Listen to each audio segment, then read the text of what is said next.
মিষ্টি পিঠা এমন একটি জিনিস যে পেট ভরে না খেলেও মাঝে মাঝে খেতে মন চায় আর কি। তো হ্যালো ভিউয়ার্স, আসসালামু আলাইকুম। কেমন আছেন সবাই? আশা করি সবাই ভালো আছেন। আলহামদুলিল্লাহ, আমরাও কিন্তু অনেক ভালো আছি। কাছে এবং দূরে যে যেখান থেকে আমার ভিডিওটি দেখছেন, সবাইকে অসংখ্য ধন্যবাদ জানিয়ে আজকের ভিডিওটা শুরু করছি। তো একদিকে যেমন দুবাই হচ্ছে গিয়ে মরুভূমির দেশ, তারপরেও কিন্তু অনেক বৃষ্টি হচ্ছে। আর বাংলাদেশ হচ্ছে নাতিশীতোষ্ণ, কিন্তু তারপরেও বাংলাদেশের তাপমাত্রা এত বেশি যে কোনো জায়গায় দাঁড়ানোর মতো পরিস্থিতি নাই। মরুভূমির থেকেও কিন্তু খারাপ অবস্থা এখন বাংলাদেশে।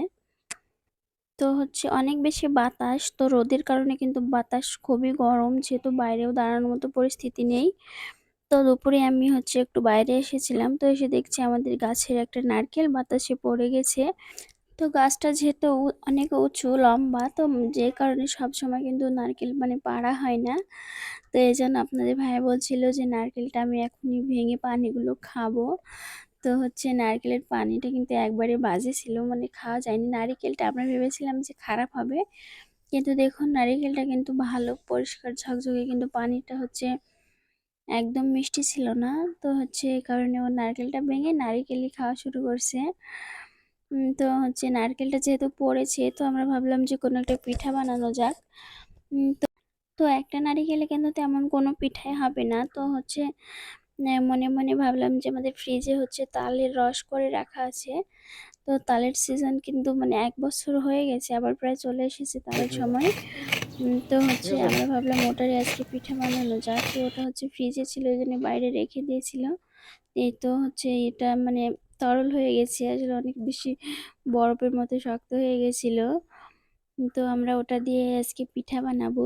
আসলে বিকেলে রান্না করতে তেমন একদমই মন চাইছিল না, তাই ভাবলাম যে একটু পিঠা বানাই আর হচ্ছে ঝাল ঝাল একটু কিছু করে নেব, তাহলেই হয়ে যাবে। যেহেতু মিষ্টি খাবার খেয়ে কিন্তু বেশিক্ষণ থাকা যায় না, আমরা তো একদমই থাকতে পারি না। তো এই তো তালের হচ্ছে রসগুলো দিয়ে, তারপরে গুড়, তারপরে হচ্ছে গিয়ে চালের ময়দা, তারপরে হচ্ছে নারিকেল, এগুলো দিয়ে সুন্দরভাবে কিন্তু আটাটা হচ্ছে মাখিয়ে নিয়েছে।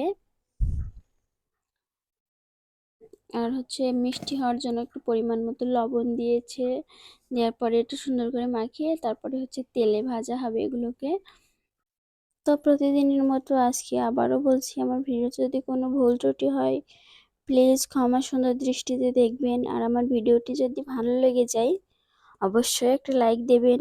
যদি ফেসবুক থেকে আমার ভিডিওটি দেখেন অবশ্যই পেজটি ফলো দিয়ে রাখবেন। আর যদি ইউটিউব থেকে আমার ভিডিওটি দেখেন অবশ্যই চ্যানেলটা সাবস্ক্রাইব করে রাখবেন।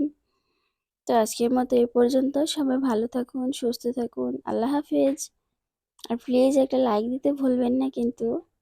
আসলে একটা লাইক, একটা কমেন্টস আমাকে ভিডিও বানাতে অনেক বেশি উৎসাহ দেয়।